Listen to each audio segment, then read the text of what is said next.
नमस्कार दोस्तों, मेरा नाम है शुभम और स्वागत करता हूं आप सबका आज के एक और इस नए वीडियो में। आज मेरे भाई हम देखेंगे मॉक नंबर 3 का सॉल्यूशन।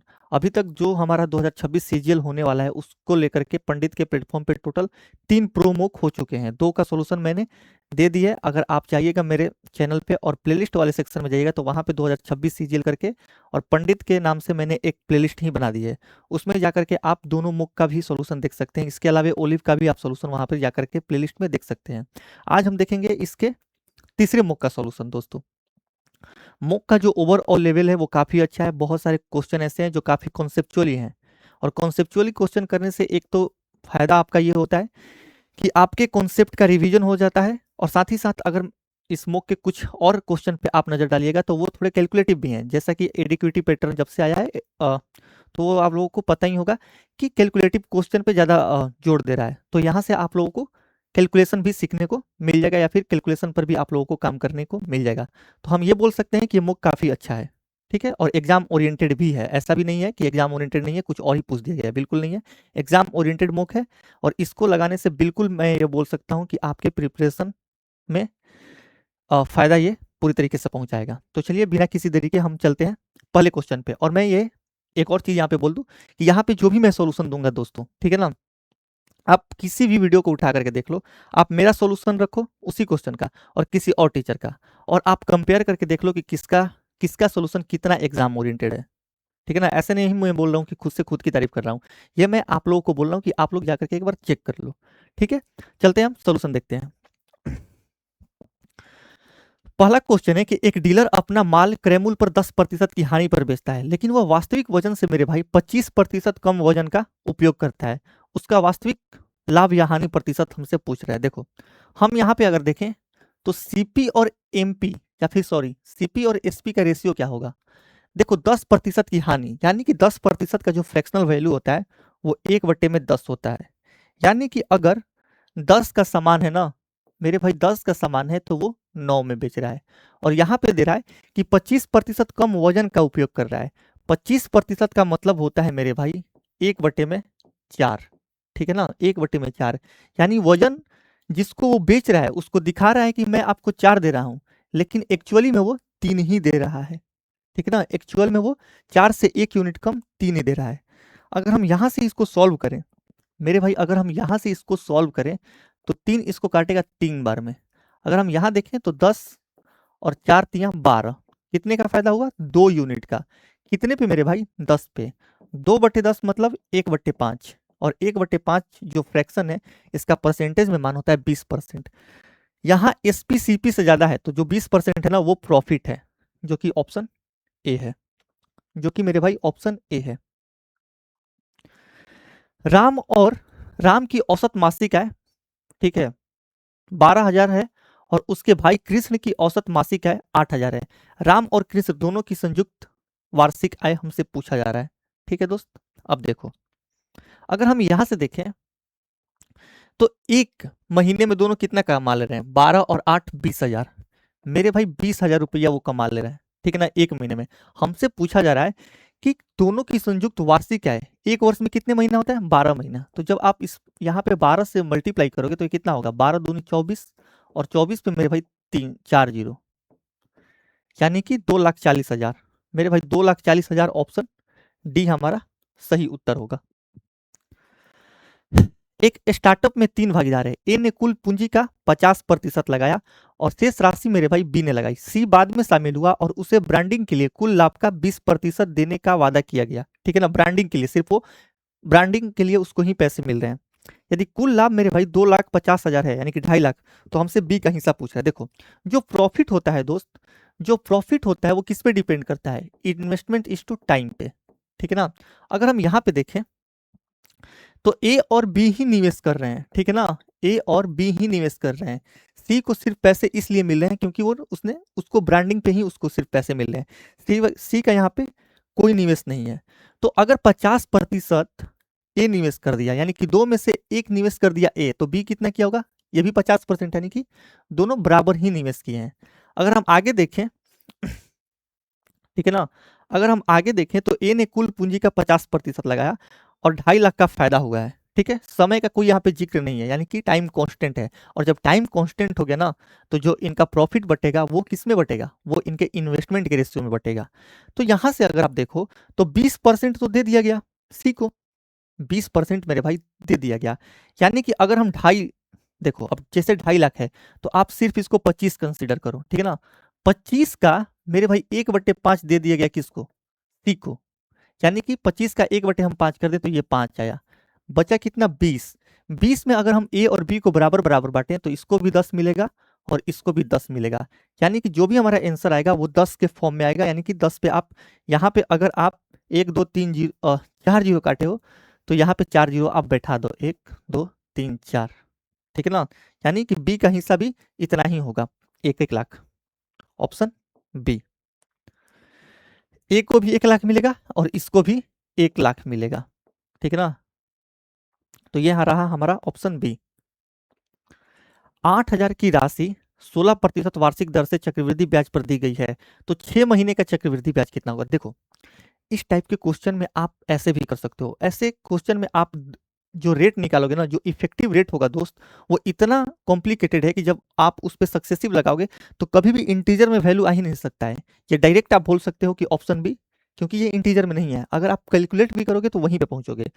16% वार्षिक दर है, यानी कि 12 मंथ का जो इफेक्टिव रेट है वो 16% है, ठीक है ना। आगे बोल रहा है कि त्रैमासिक चक्रवृद्धि, यानी कि 3 महीने के लिए बोला जा रहा है। अगर हम यहाँ पे 3 महीने का देखें तो 3 महीने का कितना होगा दोस्त, यहाँ पे 1/4 हुआ है, तो यहाँ पे अगर हम 1/4 कर दें तो 4%।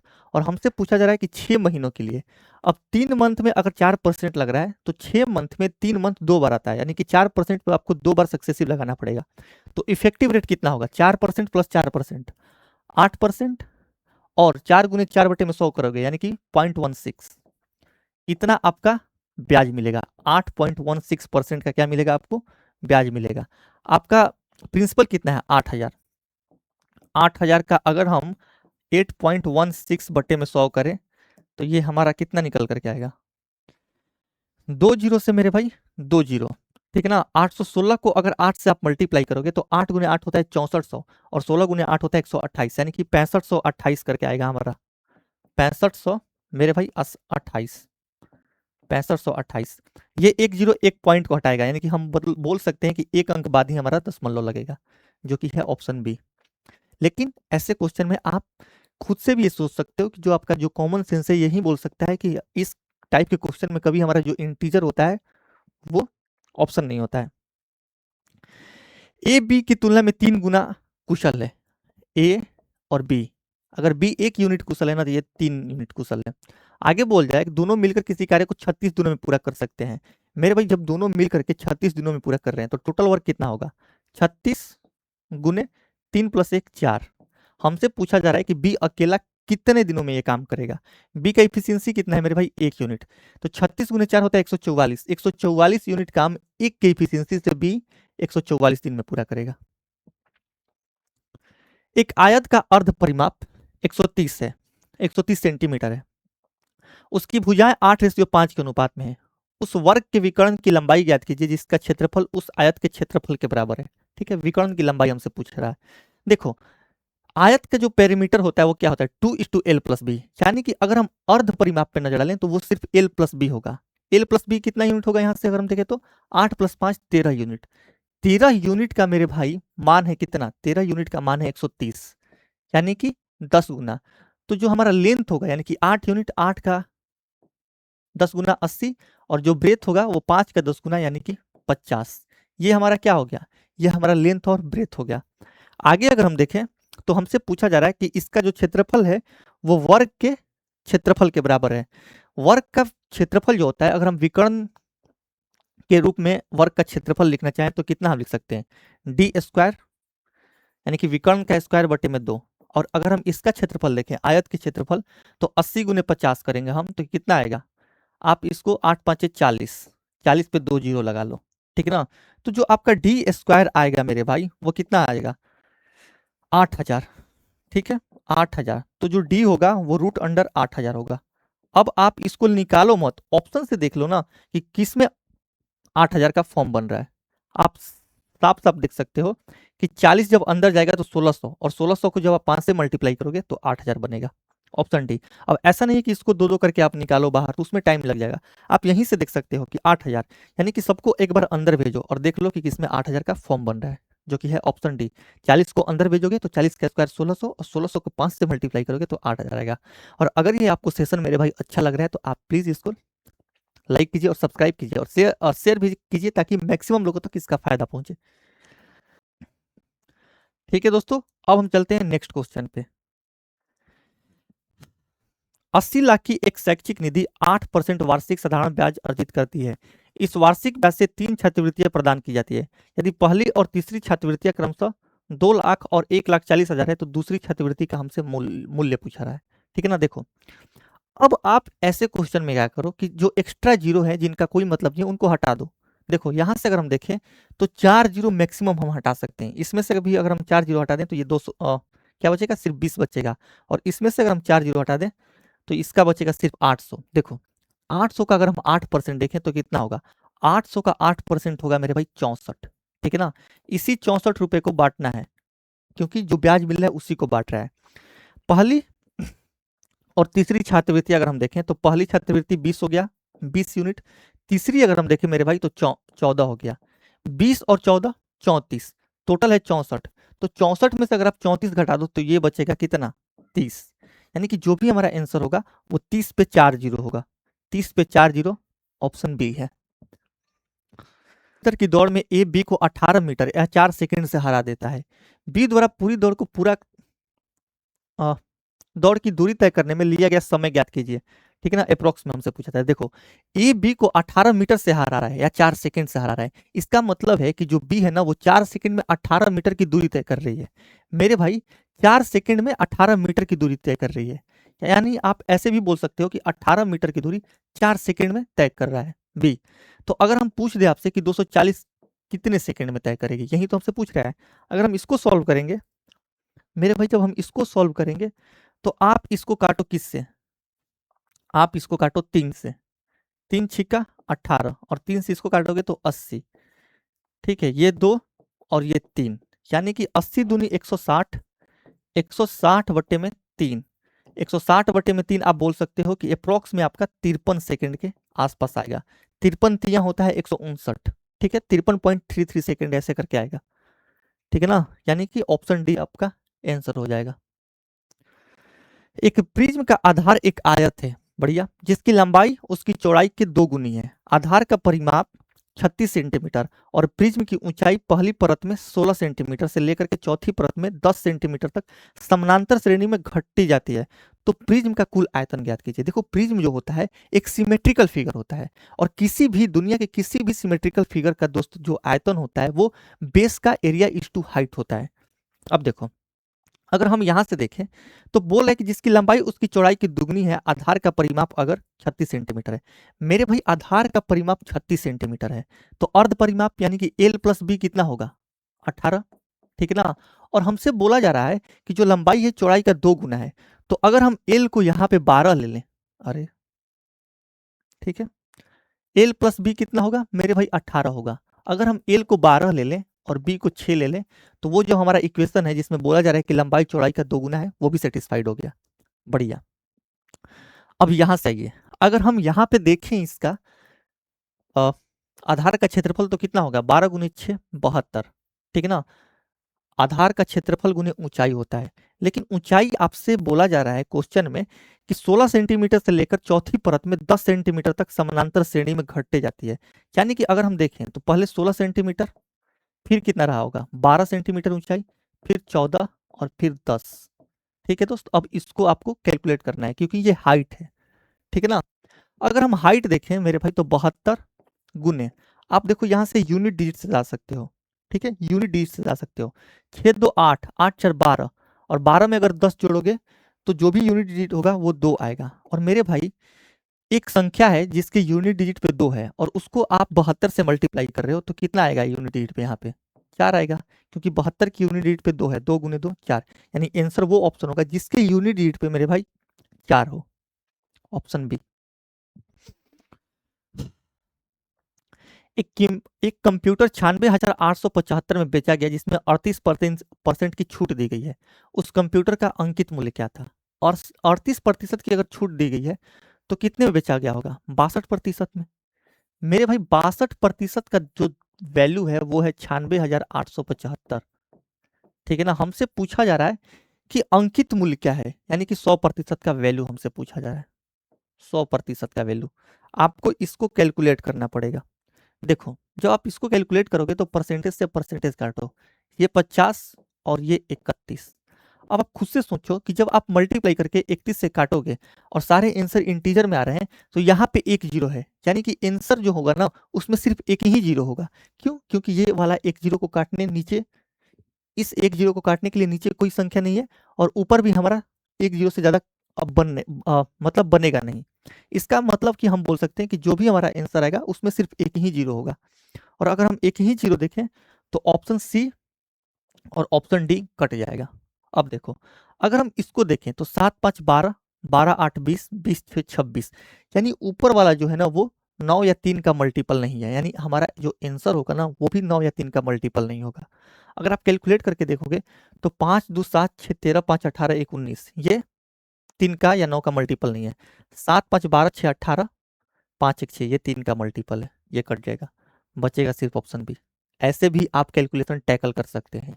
ठीक है ना, 3 या 9 के मल्टीपल पे। अभी तक हम यही देखते आते हैं कि कौन सा 3 का मल्टीपल है या कौन सा 9 का मल्टीपल, लेकिन अब आपको उल्टा भी देखना है कि कौन सा 3 का मल्टीपल नहीं है। ठीक है, ऑप्शन बी। समकोण त्रिभुज एबीसी में जहां बी पर समकोण है, डी तथा ई क्रमशः भुजा ए बी और बी सी के मध्य बिंदु है। यदि ए ई और सी डी को जोड़ा जाता है, ए सी बराबर 26 सेंटीमीटर और बी सी बराबर 24 सेंटीमीटर है, और हमसे बोला जा रहा है कि ए ई और सी डी की लंबाई का अनुपात ज्ञात कीजिए। ठीक है, एक हमारे पास ये समकोण त्रिभुज है। ठीक है ना, इस ट्रायंगल में हमसे बोला जा रहा है कि बी पर समकोण है, यानी कि मान लो ये बी है, ये ए है और ये सी होगा। डी तथा ई क्रमशः ए बी और बी सी के मध्य बिंदु है। ए बी का ये डी और बी सी का ये ई। ए ई तथा सी डी को जोड़ा जाए, ए ई और सी डी को मेरे भाई जोड़ा जाए, यानी कि ए ई और सी डी क्या है? मीडियन है। ठीक है ना, मीडियन क्यों है? क्योंकि ये दोनों क्या होंगे? बराबर होंगे। क्यों? क्योंकि ये डी और ई मिड पॉइंट है। आगे हम देख रहे हैं, ए ई सॉरी ए सी बराबर 26 है, ये 26 है। ए सी बराबर 26 और बी सी बराबर 24। बी सी ये कितना है? ये 24 है। ठीक है, बी सी मेरे भाई 24 है। हमसे पूछा जा रहा है कि ए ई और सी डी की लंबाइयों का अनुपात, यानी कि दोनों मीडियन के लंबाई का अनुपात हमसे पूछा जा रहा है। देखो, 5 12 और 13 का ट्रिपलेट होता है। 13 दूनी 26, 5 भैया 5 12 और 13 का ट्रिपलेट होता है। 13 दूनी 26, 12 दूनी 24, तो 5 दूनी 10, यानी ये 5 और ये भी 5 होगा। ये टोटल 24 है तो ये 12 और ये भी 12 होगा। ठीक है ना, अब आप ट्रायंगल ए बी ई में देखो, अगर ये 12 है और ये 10 है तो ये कितना होगा? 10 का स्क्वायर प्लस 12 का स्क्वायर, यानी कि 144 और प्लस 100। मेरे भाई 144 प्लस 100 कितना होगा? 244। ठीक है, 244। हमसे पूछ रहा है कि डीसी का लेंथ, अगर हम डीसी का लेंथ निकालें तो ये 24 और ये 5, 24 का स्क्वायर कितना होता है? मेरे भाई 24 का स्क्वायर होता है 576 और 5 का स्क्वायर 25। 576 में अगर 25 जोड़ोगे तो ये कितना आएगा? ये वाला लेंथ आएगा आपका 601 रूट के अंदर। यानी कि जो हमारा रेशियो निकल करके आएगा दोनों का, वो आएगा किसका किसका? ए ई और सी डी का।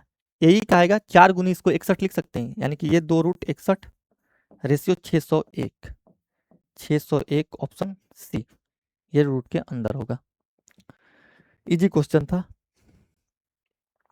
एक रस विक्रेता शुद्ध संतरे के रस में पानी मिलाता है। यदि वह इस मिश्रण को शुद्ध संतरे के रस के क्रय मूल्य पर बेचता है और 33:1/3% का लाभ कमाता है, तो मिश्रण में शुद्ध संतरे के रस और पानी का अनुपात क्रमशः क्या होगा? बिल्कुल 3:1 होगा। मेरे भाई 3:1 होगा। मान लो कि आप 3 यूनिट का रस खरीद के लाए 3 रुपया में, और उसमें 1 यूनिट मिला दिए आप पानी। जब आप बेचिएगा तो आप उसी रेट पर बेचिएगा, यानी कि 3 और 1 4 में बेच दीजिएगा इसको। आपका सीपी था 3 और एसपी हो गया 4। कितने का फायदा हुआ? 1 का। कितने पे? 3 पे, 1/3, यानी कि 33:1/3%। Option B. ये सिंप्लीफिकेशन का क्वेश्चन है। इस क्वेश्चन का आंसर देना आप हमारे कमेंट बॉक्स में। ठीक है। और प्लीज मेरे भाई अब तो लाइक और सब्सक्राइब कर दो। मैं बोल रहा हूं कि आप बस मेरे साथ बने रहिए, उसका फायदा आपको डेफिनेटली देखने को मिलेगा, मेरा विश्वास कीजिए आप। यदि किसी समबाहुभुज का बाह्य कोण 24 डिग्री है तो उस बहुभुज के विकर्णों की संख्या ज्ञात कीजिए। ठीक है, देखो अगर हम यहाँ पे बहुभुज के भुजा निकालें तो कितना होगा 360 बटे में एक्सटीरियर एंगल जो कि 24 है। अगर आप इसको काटोगे तो कितने बार में जाएगा, 15 बार में जाएगा। ठीक है ना, यानी कि एन आ गया 15। तो नंबर ऑफ डायगोनल्स क्या होता है मेरे भाई, जो नंबर ऑफ डायगोनल्स होता है वो होता है एन इस टू एन माइनस 3 बटे में 2। ठीक है ना, अब ये कैसे होता है ये भी मैं बता सकता हूँ, लेकिन यहाँ बताने का कोई फायदा है नहीं। तो अगर आप यहाँ पे देखोगे तो 15 एन माइनस 3 12 बटे में 2, 2 काटेगा 12 को 6 बार में, 15 गुने 6 90, ऑप्शन ए। ठीक है, मैं यही सोच रहा हूँ कि कभी भी अपना अगर एसएससी लेवल हाई कर देगा तो जितने टीचर चिल्लाते रहेंगे वो सारे धरे के धरे रह जाएंगे, मेरा यकीन मानिए। अभी वैसे क्वेश्चन ही नहीं आए, मैं अब क्या बताऊं अपने बारे में। ठीक है, आप लोग जान जाइएगा, एक बार आप मेरे साथ बने रहिए बस। सुमित और अभिषेक की आयु का अनुपात 4:5 है। 5 वर्ष पहले यह अनुपात मेरे भाई 7:9 था। सुमित और अभिषेक की वर्तमान आयु ज्ञात कीजिए। देखो 5 वर्ष अगर हम घटा दे अभिषेक के आयु में से तो वो एक 9 का मल्टीपल होना चाहिए। ठीक है ना, और 5 वर्ष अगर हम घटाते हैं तो सिर्फ ऑप्शन सी ही है। 5 अगर हम घटाते हैं 50 में से तो 45, वो क्या आएगा, एक 9 का मल्टीपल आएगा।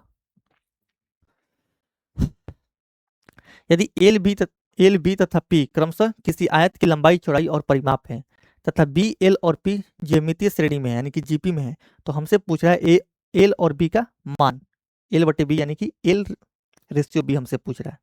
ठीक है ना, देखो अगर हम यहां से देखें, ठीक है दोस्त, अगर हम यहां से देखें तो 2:L प्लस बी कितना होगा, 2:L प्लस बी ये पेरीमीटर के बराबर होते हैं हम जानते हैं।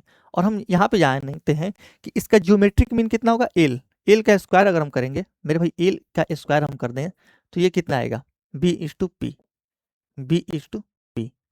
अब आपको कुछ नहीं करना है, ठीक है ना। अब आपको पेरीमीटर वाला वैल्यू, यानी कि अगर हम यहाँ से देखें तो ये एल स्क्वायर बराबर बी, और पेरीमीटर वाला वैल्यू आपको यहाँ पे रखना है 2। ठीक है दोस्त, L प्लस बी। ये अगर हम इसको सॉल्व करें तो ये एल स्क्वायर बराबर ये 2BL प्लस 2B स्क्वायर, ये हुआ। अगर हम यहाँ देखो हमें एक परफेक्ट स्क्वायर बनाना है, अगर हम 2BL को इधर घटा दें, ठीक है ना, और उसमें एक बी स्क्वायर जोड़ दें, जैसे मान लो एल स्क्वायर माइनस 2BL, ठीक है ना, और इसमें हम एक बी स्क्वायर जोड़ दे रहे हैं, तो जब हम इस साइड बी स्क्वायर जोड़े हैं तो इस साइड भी हमें जोड़ना पड़ेगा, यानी कि 3B स्क्वायर। अगर हम ये देखेंगे तो ये एल माइनस बी का होल स्क्वायर बन रहा है, ठीक है, और ये 3B स्क्वायर बन रहा है। अगर हम यहाँ से देखें तो एल माइनस बी क्या होगा, √3B।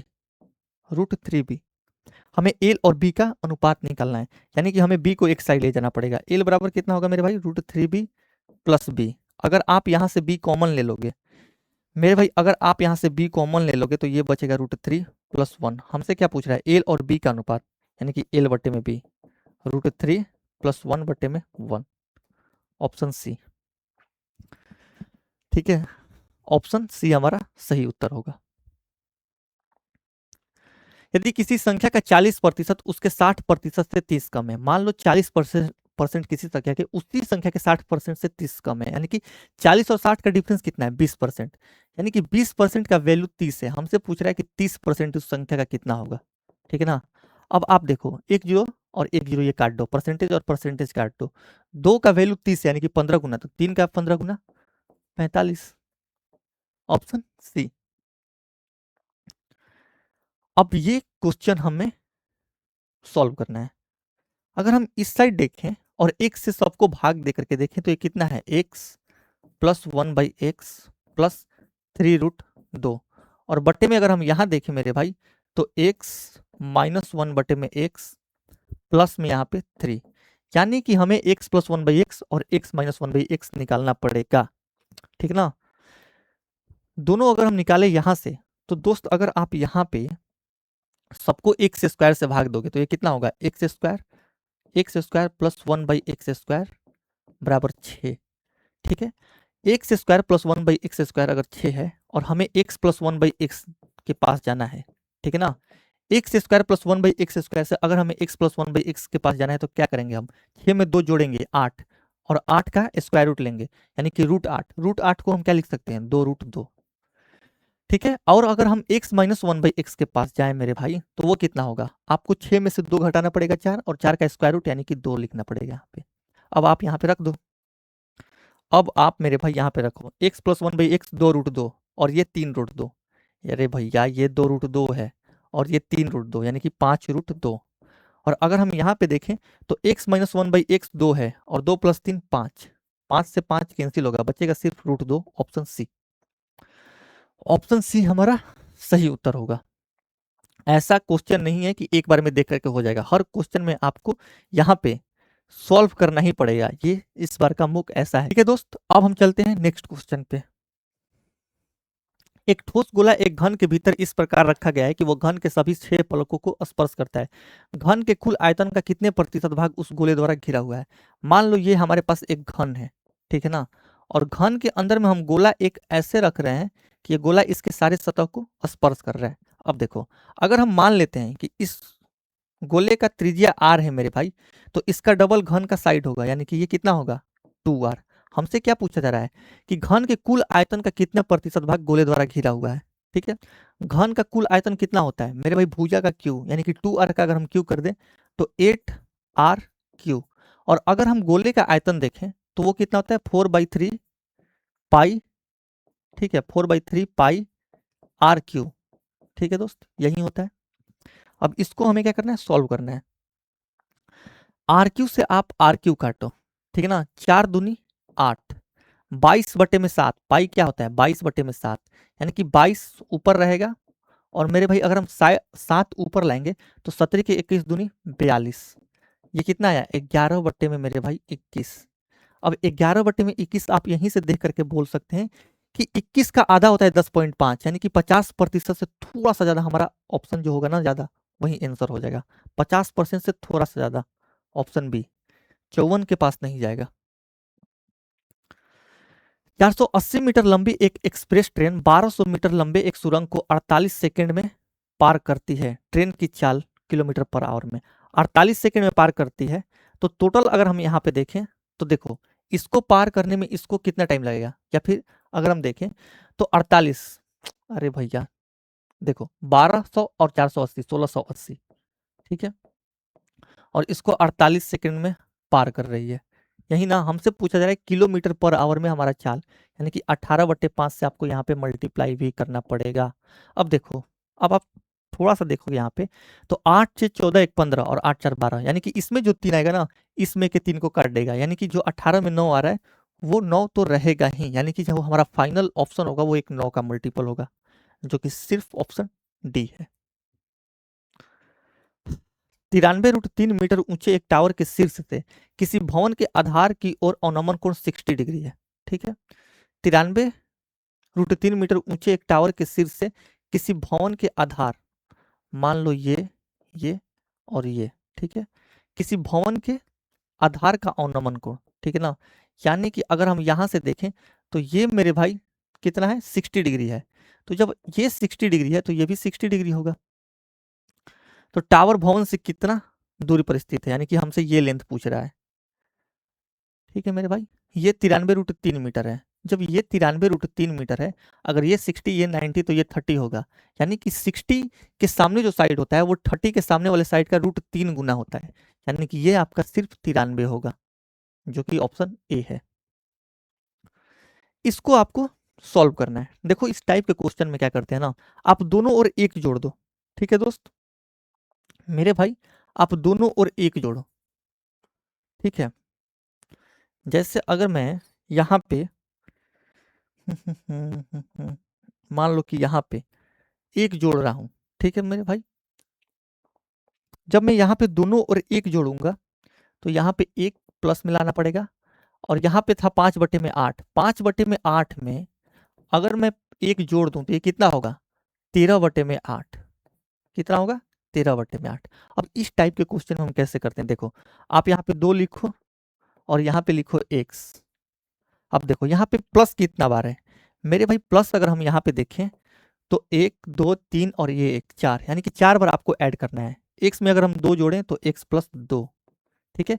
फिर से इसमें हम इसके पिछले वाले टर्म को जोड़ेंगे, यानी कि 2x प्लस 2, ठीक है। फिर से इसमें इसके पिछले वाले टर्म को जोड़ेंगे, यानी कि 3x प्लस 4, 3x प्लस मेरे भाई 4, और फिर से अगर हम इसमें जोड़ें तो 5x प्लस 6, 5x प्लस 6। अब ये जो आएगा ना 5x प्लस 6 बटे में मेरे भाई 3x प्लस 4, ये बराबर होगा 13 बटे में 8 के।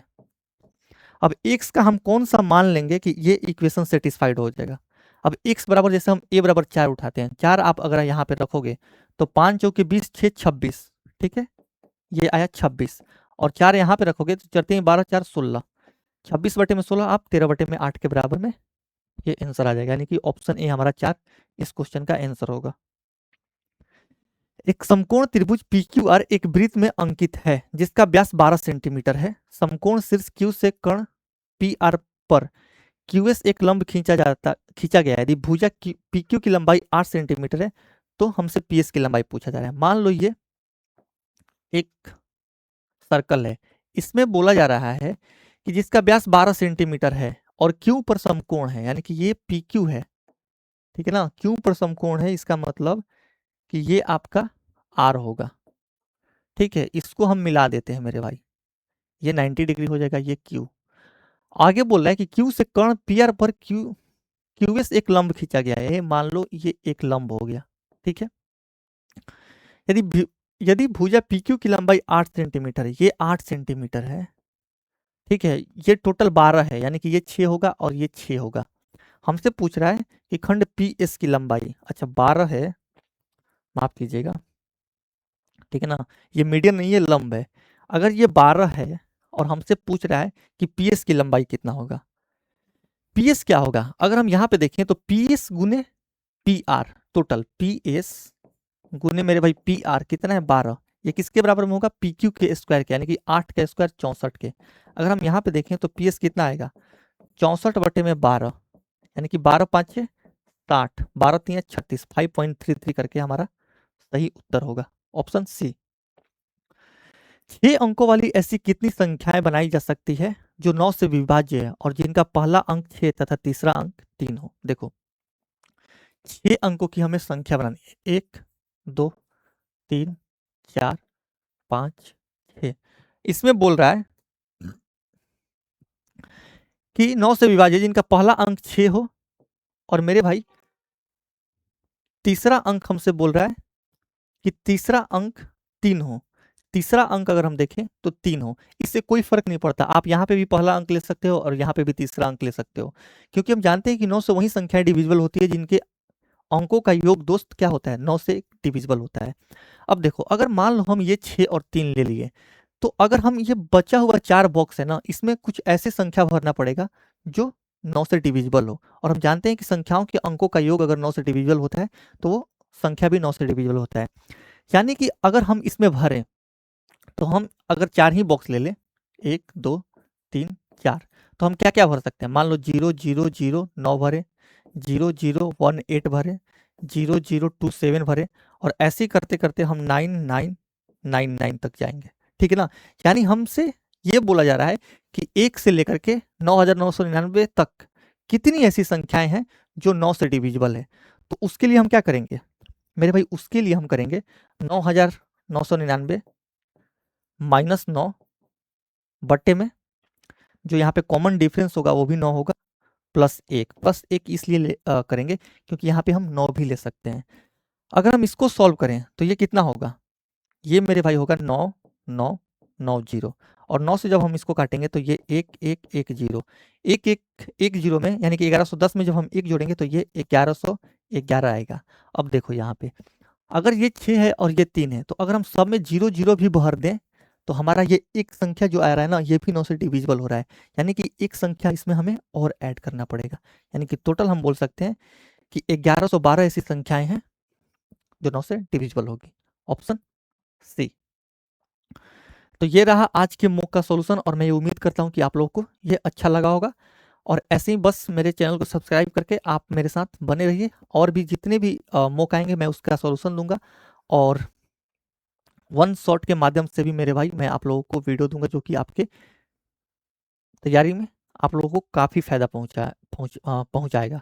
तो मिलते हैं नेक्स्ट वीडियो में किसी नए कॉन्सेप्ट और नए प्लेटफॉर्म के मुख के साथ। तब तक के लिए धन्यवाद। Thank you.